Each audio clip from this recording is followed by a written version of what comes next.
I'm Maria Menounos, and you're tuned in to AfterBuzz TV, the ESPN of TV talk. Now, let the buzz begin.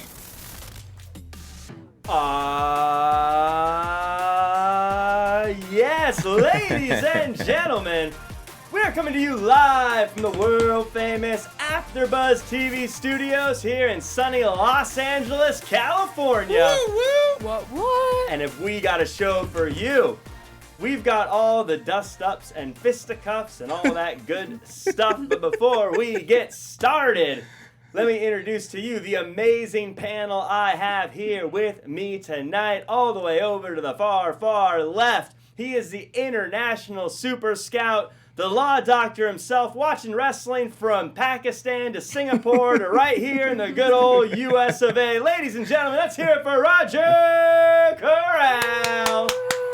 Thank you. What happened to Transylvania? Transylvania. Can we ask the chat, is Transylvania a real country? Chat, Let's not. please. Wrong answers only. Please answer that question.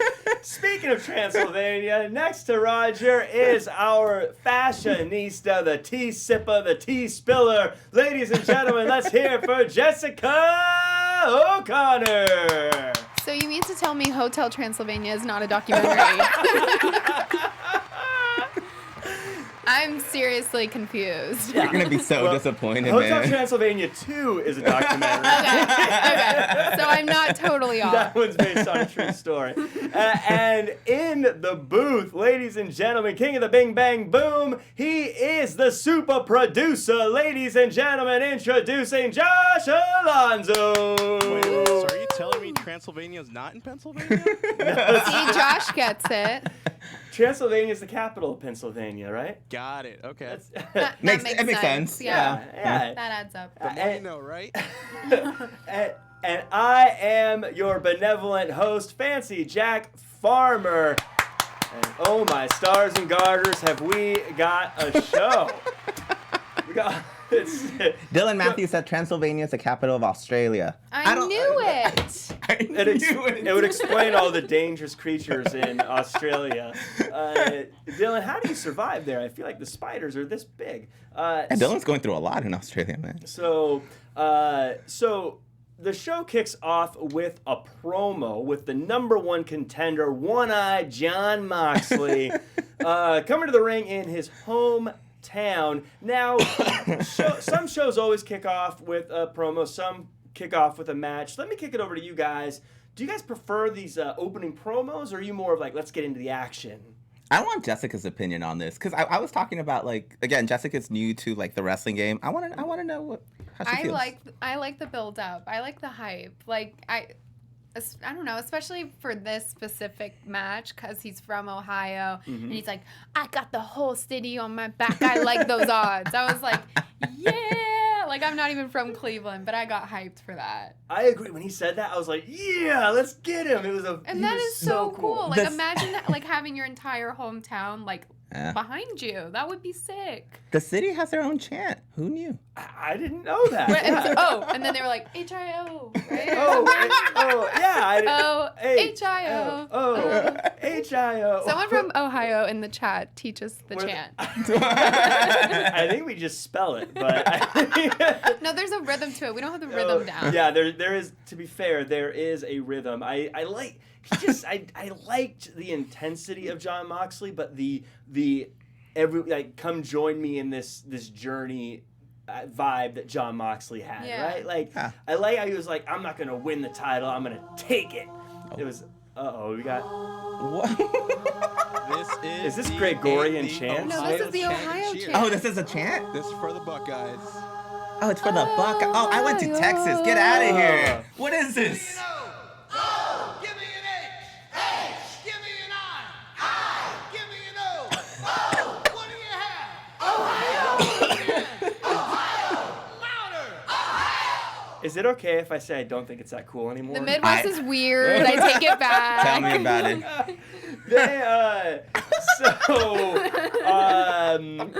Yeah, I take that back. I don't know if I like Jon Moxley's promo anymore. Yeah, my entire opinion on the subject has changed. Can I join the inner circle now? Yeah.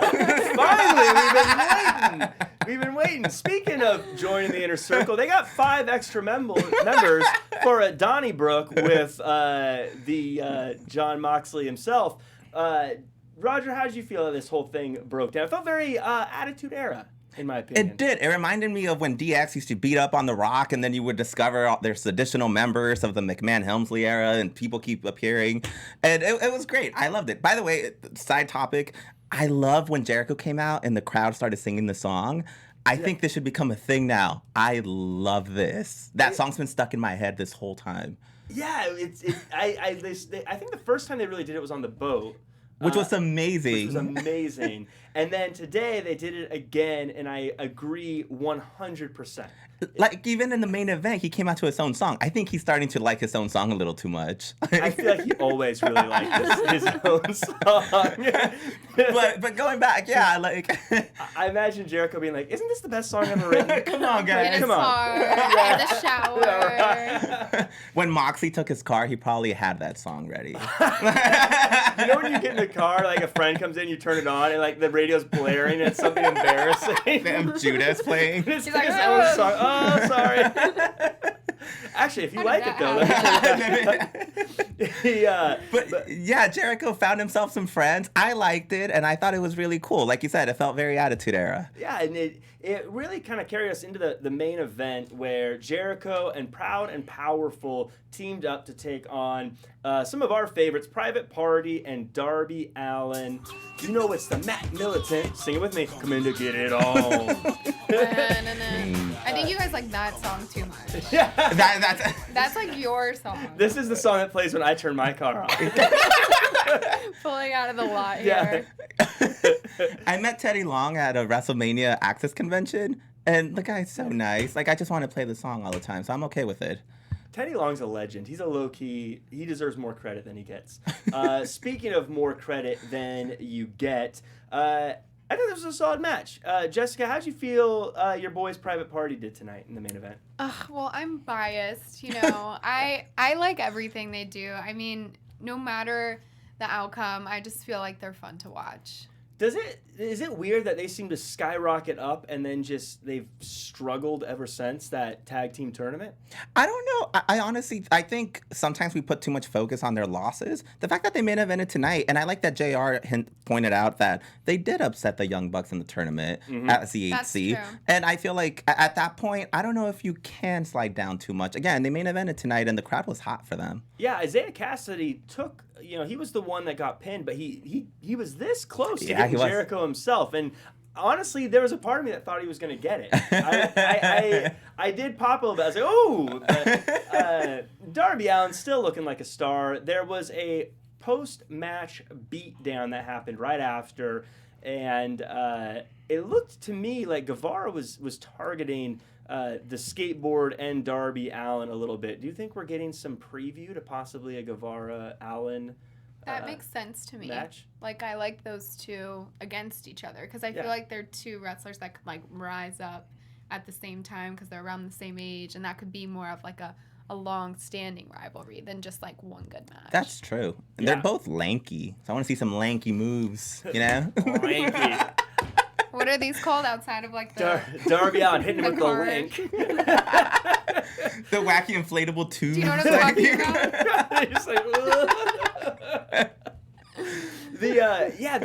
we've said before, I feel like these guys are going to be those rivals that just their whole career continue to go at it because they're so different, but they're similar in a lot of ways. And I was really, as they were going at it, I was really excited about like possible promos, backstage stuff they could do because Darby is so serious but so cool, and Guevara is such a jerk.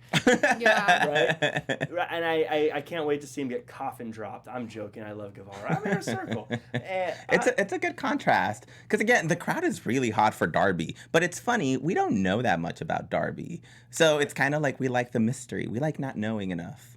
Do we want to see him cut a promo, or would we rather keep him like mysterious? I don't want to know. Yeah. I'd be down. I'd be down for like a little one. But what if Just like a little, like... promo. Just a teeny little promo. He's just like, I'm happy to be here. The crowd I'm goes gonna wild. beat you up. I'm gonna beat you up. That's all I need. Tonight, I'm gonna win the match. Charisma. Switch Fan 94 said after that Darby skateboard spot, I want to see Darby versus Sammy. So people want to see this. Yeah, I would like to see it. I'm guessing he's referring to the skateboard to the throat, kind of. No, that was tough. Ouch. That's how it sounds. You go to the doctor. Yeah. I got What happened? I got. Oh, let me Google that. Let me get you some help right away. Yeah. So and yeah. Speaking of help, Jessica, could you do a favor and let everyone who's listening and watching know how they can help us? Absolutely. Wow. I can't speak. I got withdrawn. I'm going to try that again. Absolutely, guys. Thank you so much for watching AfterBuzz TV every single week. We appreciate it more than you know. And if you want to help us out, you can subscribe to our YouTube channel, follow our Instagram, add us on Twitter, and keep the conversation going in the chat, on the interwebs. Any way you can. We really appreciate it. Yeah, thank you so much also to Dang MQ, Dylan Matthews, External Shockwave, Joseph Boza, SwitchFan94, and everyone who's joining us after the NXT after show. I got to be a guest on there. It was super fun. And thank you just for joining us for both shows. We really appreciate it. That's a good show over there. If you don't check it out, check it out. It'd be a good thing to do. You're starting to pop up there a little too often. Yeah. Yeah. I'm starting to get a little suspicious. Yeah. Listen, if there's one constant in my life, it's that I don't jump ship and act like I'm part of multiple teams all at the same time. So I am here. This is my team. I'm not a double agent yet. Until next week. Yes. Unless you guys got some money. What? I'll sell out. See, he shows up without a tie once, and he's just changed. The new man. New man. I don't know this guy. Well, as we talk about, payoffs and things like that, MJF had a payoff for Butcher and the Blade and the Bunny. It was a very short little vignette, but I absolutely loved the style of this scene where MJF gives the money over. What did you guys think? He's a little gangsta. Yeah.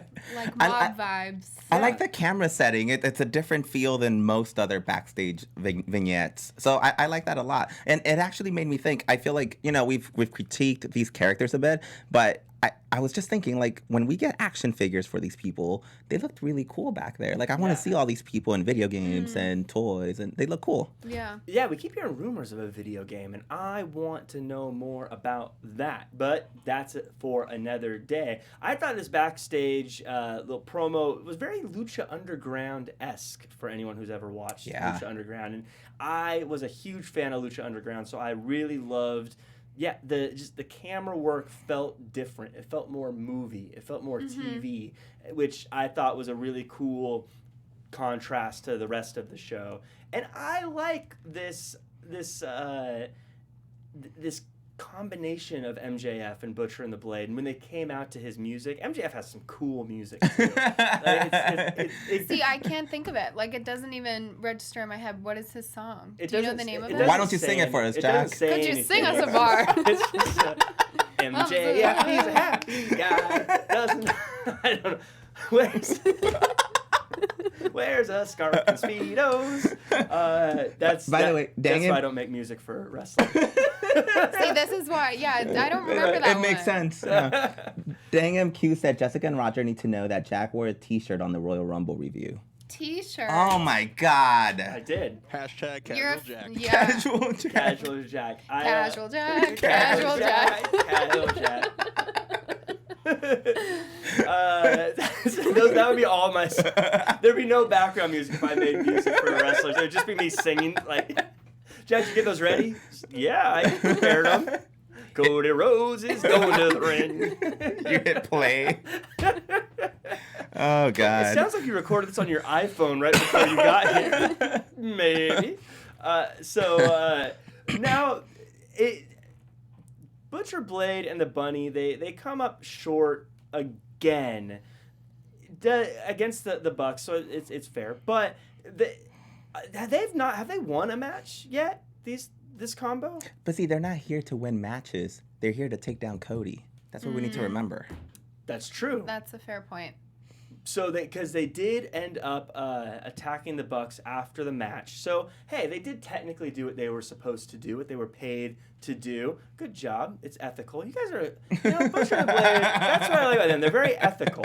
They do their job. They do it right. They clock in. They clock out. They don't cause any problems. Yeah, and speaking Under the radar holds. Under the radar. Yeah, they don't cause problems. They don't Nothing start wrong with drama. They just take their money, beat some folks up. They go home, see their families. That's how I like to live. I don't blame them. So after the match, though, Omega and Hangman, buddies of the Bucks, come out to make the save. I loved one of my favorite spots of the night, Hangman saying, "Hold my beer" to Matt Jackson. Yeah, that was the best. Before coming in, hitting it, and then grabbing it and walking out. Hangman might be my current favorite person in AEW right now. Whoa. That's a big statement. He's so fun. How do you not He's like this fun. guy? They need to sell some Hangman beer. We had the bubbly for Jericho.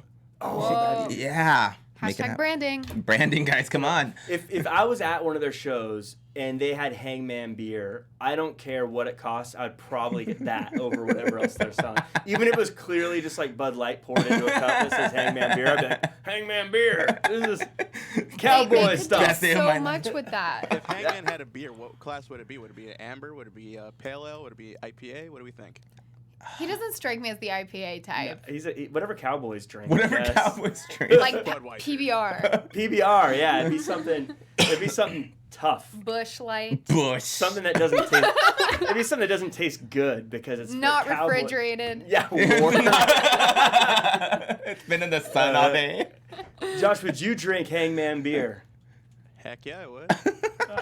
You know, They need to get on that. That's a great idea. Yeah. You know who's not drinking the Hangman beer is the Young Bucks, because they had a little promo later in the night where they're talking about the Dork Order and Santana and Ortiz, and saying that their goal is to win the tag team titles. Now, Kenny Omega, very political, very diplomatic, but old Hangman, he throws some shade and is like, "Hey, we got nameplates for ours. Don't worry, I got you some too. There you go. Yeah. Hold on to that."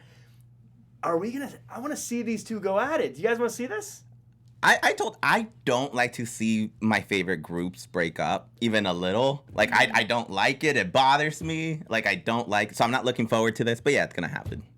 Do you think that Hangman will turn on Omega, or Omega will turn on Hangman? Or will Omega turn on the Bucks? It could go a million different directions. That's a lot of turns. Turn I'm dizzy. around. I don't want anyone to turn on anyone. I want. Can't we just get along? Yeah, can we get along? I want fights. I want. Listen. The Elite has had their time. I'm ready for them to be done. That's right. It's the time of the Inner Circle and the Dark Order and even the Nightmare Collective.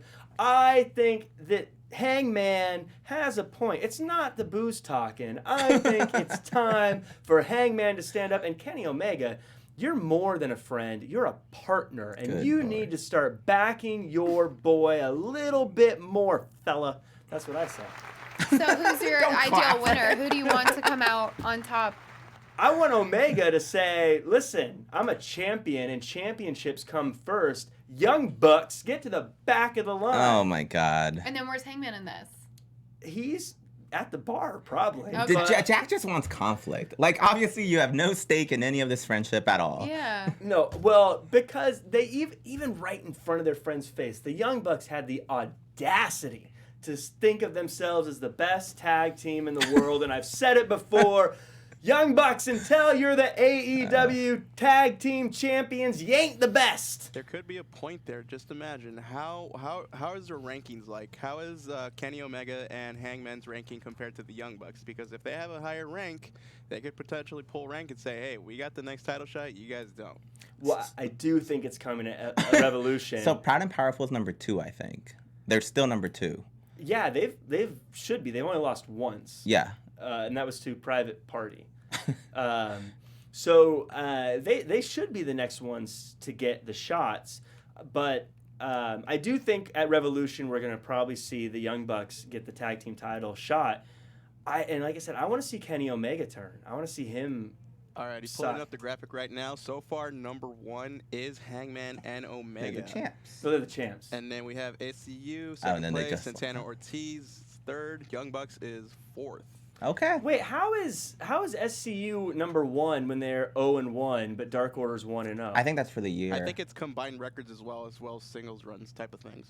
Oh. This is like college football, man. Yeah. Yeah. Depends on The championship committee has to vote for the final 4. Wait, Jack, who's your favorite tag team of all time? Currently or All time. All time. Dudley Boys.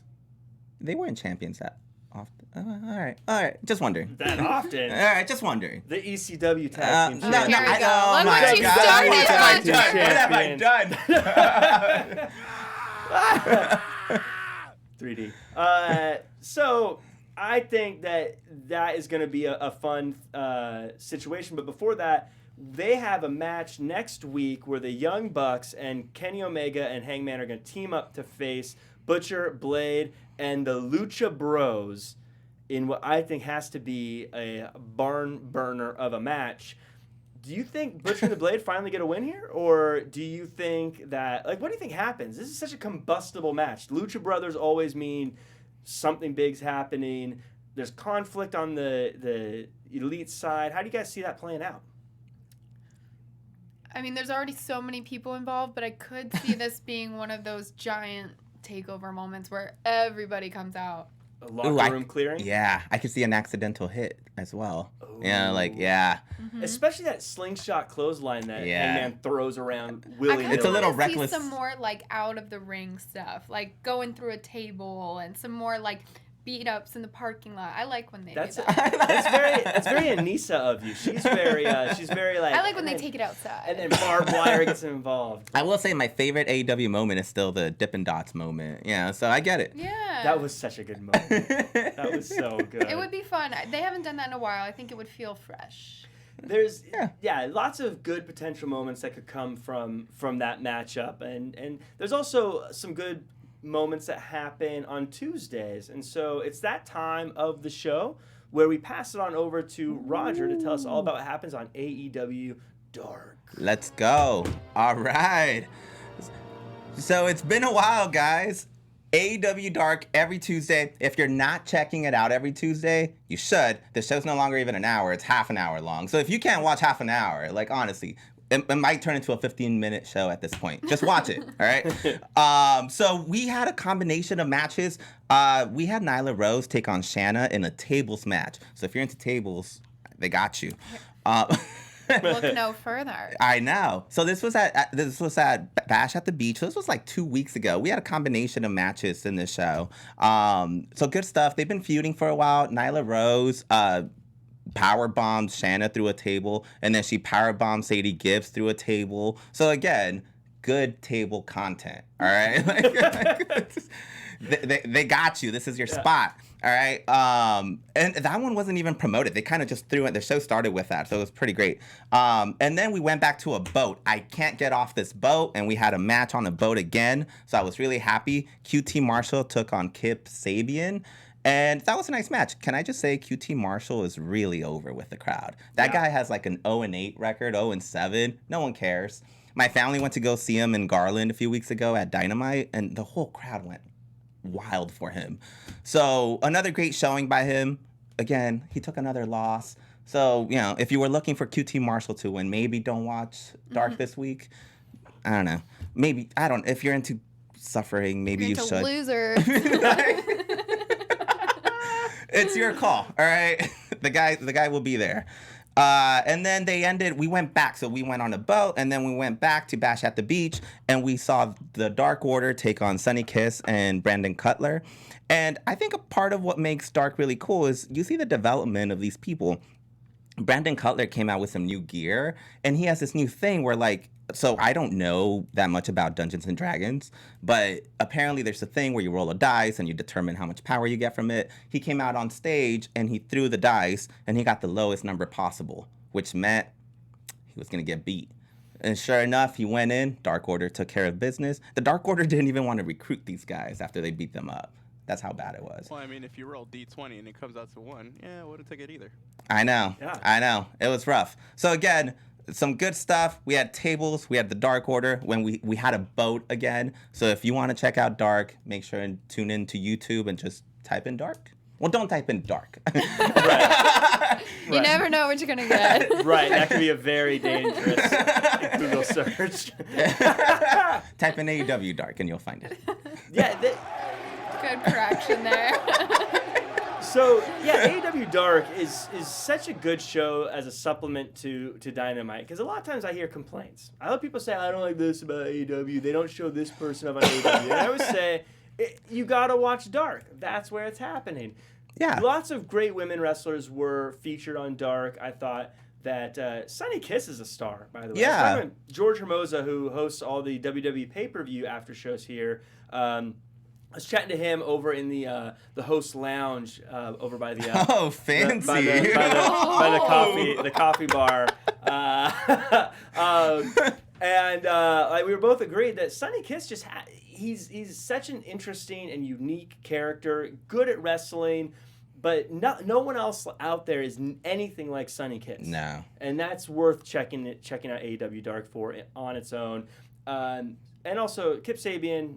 Very, very good, which leads me to a match he had today against Cody, and this was fun. The one thing though the first thing I wanted to mention about this match, and this is me just maybe nitpicking, but I don't think Cody Rhodes needs a manager. I don't think he needs Arn Anderson with him. I thought the same thing. In fact, I feel like Arn kind of pulls him back a little bit, because Cody's so cool and. Yeah. You have someone. Look, I love Arn Anderson. I think he should be a manager of someone, but it doesn't feel like he fits his style. You're right. He is cool. Imagine, like, seeing the high school. Jericho or something having a man. It's the same Yeah. thing. They're Yeah. supposed to be on the same level with each other, and I don't think he would ever do that. I Yeah. agree. I did like Arn Anderson's vest, though. Nice vest. Yeah. Well, and I think because Cody's so stylish. He right? is. And Arn Anderson, look, he dresses fine, but he doesn't dress as like a. Like, He doesn't wear a super- suit and tie. Arn Anderson looks like the grandfather that can kick your ass. Like That's a great vest. I man. love Arn Anderson. I just think I would love for him to be a manager of someone like me and Flobo were talking about this backstage. Again by the host pool, and when you say pool, and he was saying he thought like Brandon Cutler maybe should have a manager like he would be great like with him, Arn actually. Anderson or something like that. But Cody's already the full package. I feel like there's better places to use an Arn Anderson. it's kind of like if The Rock came out with a manager. It doesn't work. And Cody, Unnecessary, yeah. really unnecessary. He's way too cool. I fully agree with that. Yeah. Good. Have we ever all What is agreed on one happening? thing? Right now, Nisa's like, no! Furiously typing. I'm glad we could all agree that Cody is cool. Cody's very cool. We have good analysis. So what I liked about this, though, is that there was tons of shenanigans involved, whether it be Kip kind of trying to get Arn ejected, whether it be Penelope Ford getting knocked down and Cody picking her up, Kip with the knee thing, and Arn bumping the ref, and all this other stuff. I felt like this was another one of those great examples of Kip Sabian, even though losing, looking great. Did you guys get that same feeling, or did it feel like Cody was stepping down to meet Kip at his level? Yeah, I don't need this match. I don't think it benefits anyone. I think Cody should be maybe doing a promo or doing something else. And Kip Sabian's not going to beat Cody. That's too much of a match for him at this moment in his career. So I don't think it benefits him. Yeah. Yeah, I didn't have too much of an opinion on it either. I like Cody a lot, but I guess I'm on your side. I thought he looked cool too. He has Right. the girlfriend, and they were pulling all kinds of tricks on us. You know, it wasn't like he was getting his taken down. Hookus. That I'm sounds like trying to something keep Arn it Anderson would PG say. here. External Shockwave It's a said. family show. I I was- think. I think. We avoid the explicit tag. It was till the murder last week, but that's. Yeah. I was honestly thinking we'd see Cody with Arn Anderson lead to a Spears with a Tully type of match. So maybe that's where they were headed. Who knows? Yeah. I think they already did Spears versus Cody for a little bit, but maybe. Joseph Boza says Cody was stepping down to meet Kip's levels. Cody is stuck with his character because he can't challenge for the World Heavyweight Championship. It does feel, since Cody's stipulation, I feel like he can't do anything. Like, he can't challenge for the belt. Yeah, it makes a lot of his matches seem less valuable because it doesn't matter where he's at on the rankings. It's not going to go anywhere. So I do actually see where that could be an issue. Do you think with this possibility he might create his own mid-card title just so he can have a championship and compete for something? Or do you think he might build his way up to the He makes his own belt. I would love for them to have another title, but I would not like that situation. That would seem kind of like a pouty kid. I'll make my own title. I don't need you. You guys can't stop me. Yeah. But I did think that there was a lot of character development with Kip, showing that he wasn't just a wrestler. He was able to do these shenanigans and things. I loved the spot, though, where he went to kiss Penelope Ford and Joey Janela popped his head in between. Yeah. Very silly, but still fun. And it pushes what's clearly a feud between those two. So I thought a lot of people looked good in this match. And speaking of looking good, it is that time in the show. We pass on over to Jessica for the runway.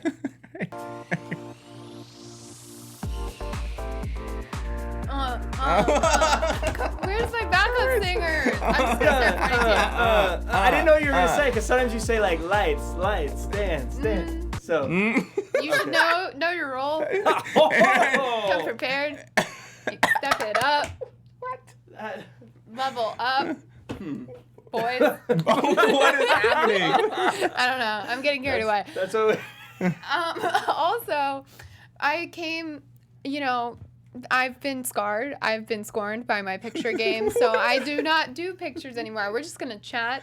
Or actually, you know what? I may bring back pictures. Who knows? This week, no pictures because I felt like it. So, Britt Baker, my go-to gal, my probably highest She has been your go-to gal.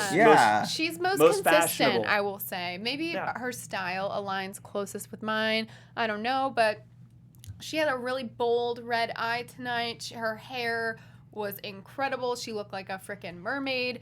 And her outfit, I liked that they did the red too. Maybe this is just like my English major brain, but I was like, oh, I love this like symbolism, devil girl, like rare turn heel. I don't know. It was fun. So I thought she looked great. Red hot Britt Baker. And we'll get into, I'm sure, her devilish ways later. Yeah. I like that. And who knew the whip drop was going to become so popular? It always works. Why wouldn't it? And yeah, I actually thought Cody looked really cool tonight too for the men. I was digging his like hot pink pants. He was giving me 80s ski lodge vibes. There was a lot of pink. Kenny had a pink polo. Oh wait, oh my gosh. Also, STU in the Lakers jerseys. I can't forget that. How could I forget that? That was probably the most notable. Obviously, we could dive into that, but you guys all know what it meant to us and to everyone in the crowd. So I thought that was great. Yeah, it's been a rough week. So especially a SoCal-based team such as that.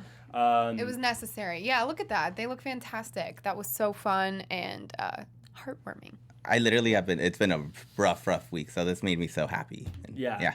It was obviously, tough news over the weekend with Kobe Bryant. It was a really cool way to tribute without spending a whole lot of time on the show about it. But it was a good tribute. I agree with all mentioned. But you did mention Britt Baker and Dylan Matthews said Britt Baker is in the Runway Hall of Fame.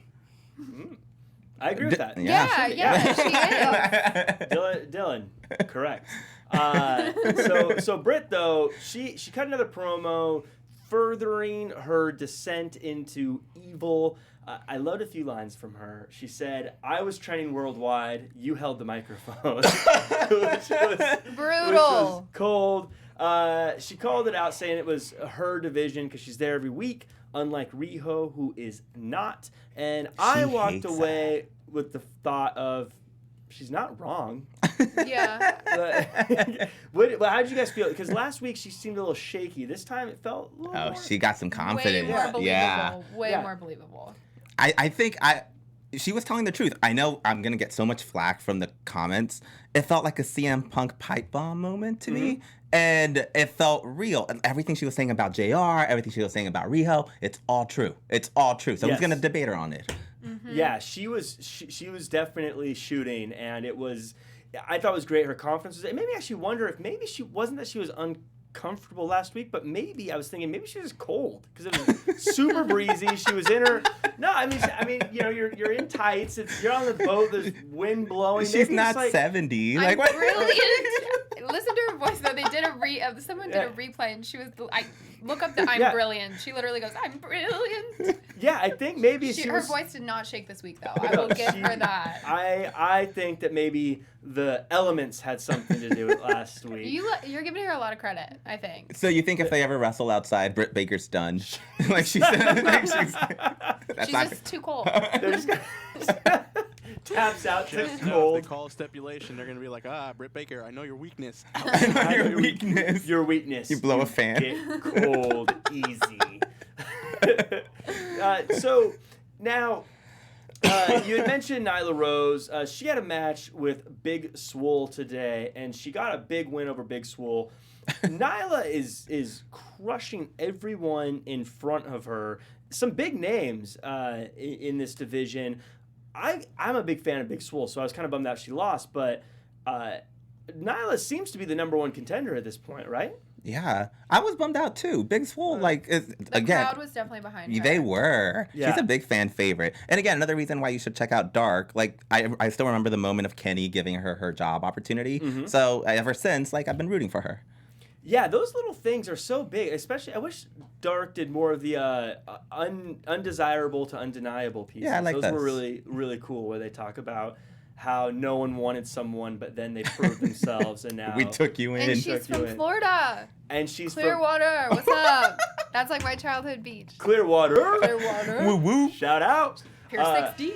So, I mean, because right now it does seem like you've got these three big villains in the women's division. You've got the Nightmare Collective, which will count as one. You've got Nyla Rose, and now you've got Britt Baker.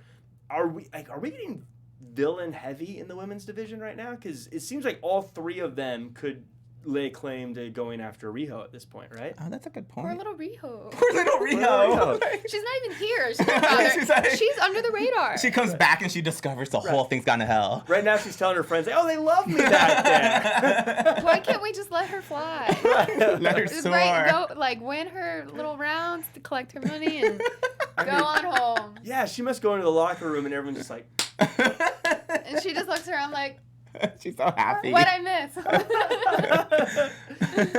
so who do you think gets the next title shot of those three? You're right. I think this whole company is pretty villain heavy. I think Nyla Rose is making a point that it should be her. Britt Baker could complain all she wants, but she needs bigger wins. And I think Nyla Rose is taking all of those. Heard that. You need the dubs. That is Dubs. how you get ahead in pro wrestling. And then real quick, SCU beat the Hybrid 2. Good to see SCU bounce back. Raj, let me ask you, is the Hybrid 2, are they the most talented team in AEW that never wins? Yeah, I think it was Tony Schiavone that said it. They might be the most underrated team. And if you ever followed these guys in the independent circuit, they're amazing. So I'm hoping that this is a good year for them. I think they need to start racking up some wins because they are super talented, and Helico was so good on Lucha Underground, and Jack Evans has been all over the place as well. But originally from Parkland, Washington, where I'm from. Shout out Parkland. Okay, guys. Woo woo. Roger's like, Houston. I'm from El Paso. El Paso. All right. Did he just find the wall? That's where Eddie Guerrero is from, guys. Yeah. There you go. He has one. Yeah. Lasso from El Paso. Oh my That's God. the only reason I But remember. actually, if we're gonna get into this, I have Hulk Hogan and John Cena. Oh. Ba, ba, ba, ba. Who do you got, Jack? From Parkland. Jack Evans. I win. Jessica takes it. Darby Allin's from up up that way too. That way? But Pac cut a little promo. I love Pac, but is it getting kind of old of him losing and being like, I want another match? Yeah. It seems like that's kind of all he's done, right? Yeah, he's a wrestler's wrestler. Does he need Arn Anderson? Let's just get Arn Anderson to like whoever we can Good find. rotation. See who sticks. I think he might benefit from him, actually. Yeah. Arn Anderson was a great guidance to the Four Horsemen in WCW. Guys like, Malenko and Benoit and Steve Mongo McMichael. The best horseman. The greatest horseman. And so, I think a guy like him would benefit. Yeah. I think he needs something to give him a little flash over just the rematches and things. But there's a lot of people who don't have just flash. They have a lot going for them, and we call them the Elite of the Week. Elite of the Week. This week, ladies and gentlemen, we're starting at number 5, and we are going with the native beast, Nyla Rose. She's throwing everybody through tables. It doesn't matter if you're good, bad, or in the middle. She's gonna pick you up, slam you down, and count you 1, 2, 3. Riho, you better put some eyes in the back of your head, because she's coming for you. And at number 4, we got the Dark Order. They won a match on Dark, and now they're recruiting, and they're beating people, and they're slowly growing and adding. If you hadn't joined the Dark Order yet, do yourself a favor, join them. It's a fun time. Street Fighter cosplay with that Vega mask. Oh, yeah, that looks really cool, actually. It does. And so, number 3, we've got Cody. He went into his match with Kip Sabian, dealt with all the shenanigans that they could throw at him, and he hit not 1, not 2, but 3 crossroads. I think we're going to get a new Cody very soon, a dark, mean, evil one, and if your name has the initials MJ and F, I say watch out, because Cody is looking mean. Next up, we've got number 2, and that's Omega and Hangman. Look, Kenny Omega is the best bout machine in the world, but Hangman is entertaining as hell. I love watching this dude do his thing. Cowboy stuff is my favorite part of Dynamite right now. Do you, Hangman, do you. At number 1, we got the champion of the world, Chris Jericho. He had a great promo. People are singing his songs. He's winning matches. He holds down the top spot because, baby, he's the best. And that was your Elite of the Week. That was your Elite of the Week. I'm going to give a special honor to number 6, Kip Sabian, because he had 3 matches in the past 3 shows. He didn't necessarily do so well in all of them, but I think you get a participation award this week, young man. That is nice. Considerate of you. Yes, it is. What else is considerate is letting everyone share where we can find each other online. Roger, can you let everyone know where they can find you? You got it. You can find me on Twitter, Roger_Corral. And Jessica. Twitter, J O'Connor with 3 N's. Instagram at Jessica O'Connor _. And Josh in the booth. You guys can find me on Instagram, Twitter, and TikTok. What? Oh! JOAL323. He's with the times. Yes. Also, make sure to check out Anissa Barr online. You can find me at jackcfarmer.com as well as at RealJackFarmer across all social media. You can also check me out every Monday on the WWE Raw After Show at 9 p.m. Pacific, as well as the AEW social media skim every Wednesday night right here on AfterBuzz TV. Thank you so much for joining us, and until next week, do your best and be yourself. Our founder, Keven Undergaro, and me, Maria Menounos, would like to thank you for tuning in to AfterBuzz TV. Remember, we're not just the first, we're the biggest in the world, and we're the only destination for all your favorite TV shows. Whatever you crave, we've got it. So go to AfterBuzzTV.com and check out our lineup. Buzz you later. The views expressed herein are those of the hosts only and do not necessarily reflect the views of AfterBuzz TV or its owners or principals.